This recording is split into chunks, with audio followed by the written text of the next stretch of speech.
پیدائش باب نمبر 47۔ یوسف فرعون کے پاس گیا اور اسے اطلاع دے کر کہا، میرا باپ اور بھائی اپنی بھیڑ بکریوں، گائے بیلوں اور سارے مال سمیت ملک کنعان سے آ کر جشن میں ٹھہرے ہوئے ہیں۔ اس نے اپنے بھائیوں میں سے 5 کو چن کر فرعون کے سامنے پیش کیا۔ فرعون نے بھائیوں سے پوچھا، تم کیا کام کرتے ہو؟ انہوں نے جواب دیا، آپ کے خادم بھیڑ بکریوں کے چرواہا ہیں۔ یہ ہمارے باپ دادا کا پیشہ تھا اور ہمارا بھی ہے۔ ہم یہاں آئے ہیں تاکہ کچھ دیر اجنبی کی حیثیت سے آپ کے پاس ٹھہریں، کیونکہ کال نے کنعان میں بہت زور پکڑا ہے۔ وہاں آپ کے خادموں کے جانوروں کے لیے چراگاہیں ختم ہو گئی ہیں، اس لیے ہمیں جشن میں رہنے کی اجازت دیں۔ بادشاہ نے یوسف سے کہا، تیرا باپ اور بھائی تیرے پاس آ گئے ہیں، ملک مصر تیرے سامنے کھلا ہے، انہیں بہترین جگہ پر آباد کر، وہ جشن میں رہیں۔ اور اگر ان میں سے کچھ ہیں جو خاص قابلیت رکھتے ہیں تو انہیں میرے مویشیوں کی نگہداشت پر رکھ۔ پھر یوسف اپنے باپ یعقوب کو لے آیا اور فرعون کے سامنے پیش کیا۔ یعقوب نے بادشاہ کو برکت دی۔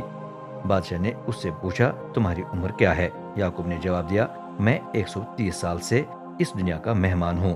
میری زندگی مختصر اور تکلیف دہ تھی، اور میرے باپ دادا مجھ سے زیادہ عمر رسیدہ ہوئے تھے جب وہ اس دنیا کے مہمان تھے۔ یہ کہہ کر یعقوب فرعون کو دوبارہ برکت دے کر چلا گیا۔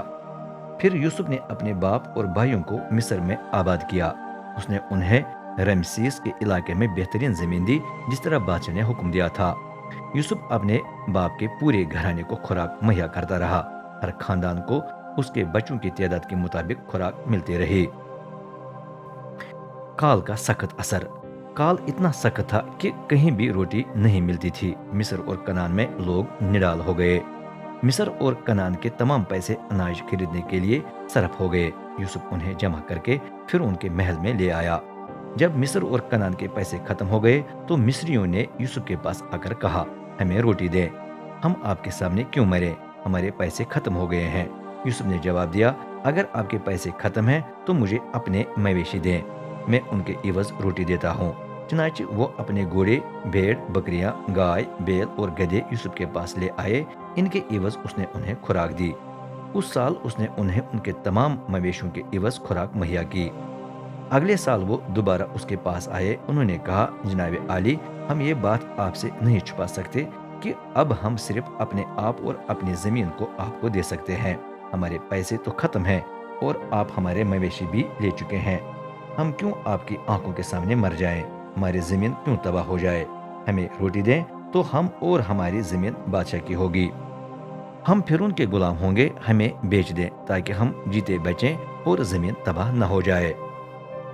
چنانچہ یوسف نے فرعون کے لیے مصر کی پوری زمین خرید لی۔ کال کی سختی کے سبب سے تمام مصریوں نے اپنے کھیت بیچ دیے۔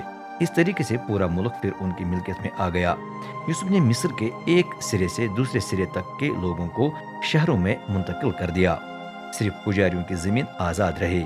انہیں اپنی زمین بیچنے کی ضرورت ہی نہیں تھی، کیونکہ انہیں فرعون سے اتنا وظیفہ ملتا تھا کہ گزارا ہو جاتا تھا۔ یوسف نے لوگوں سے کہا، غور سے سنیں، آج میں نے آپ کو اور آپ کی زمین کو بادشاہ کے لیے خرید لیا ہے۔ اب یہ بیج لے کر اپنے کھیتوں میں بونا۔ آپ کو فرعون کو فصل کا 5واں حصہ دینا ہے، باقی پیداوار آپ کی ہوگی۔ آپ اس سے بیج بو سکتے ہیں اور یہ آپ کے اور آپ کے گھرانوں اور بچوں کے کھانے کے لیے ہوگا۔ انہوں نے جواب دیا، آپ نے ہمیں بچایا ہے، ہمارے مالک ہم پر مہربانی کریں تو ہم فرعون کے غلام بنیں گے۔ اس طرح یوسف نے مصر میں یہ قانون نافذ کیا کہ ہر فصل کا 5واں حصہ بادشاہ کا ہے۔ یہ قانون آج تک جاری ہے۔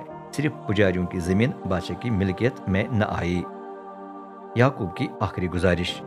اسرائیلی مصر میں جشن کے علاقے میں آباد ہوئے۔ وہاں انہیں زمین ملی اور وہ پھلے پھولے اور تعداد میں بہت بڑھ گئے۔ یعقوب 17 سال مصر میں رہا۔ وہ 147 سال کا تھا جب فوت ہوا۔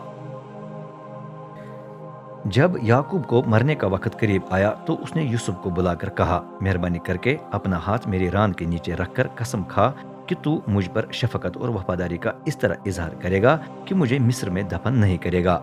جب میں مر کر اپنے باپ دادا سے جا ملوں گا تو مجھے مصر سے لے جا کر میرے باپ دادا کی قبر میں دفنانا۔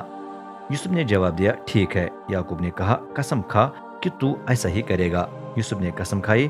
تب اسرائیل نے اپنے بستر کے سرہانے پر خدا کو سجدہ کیا۔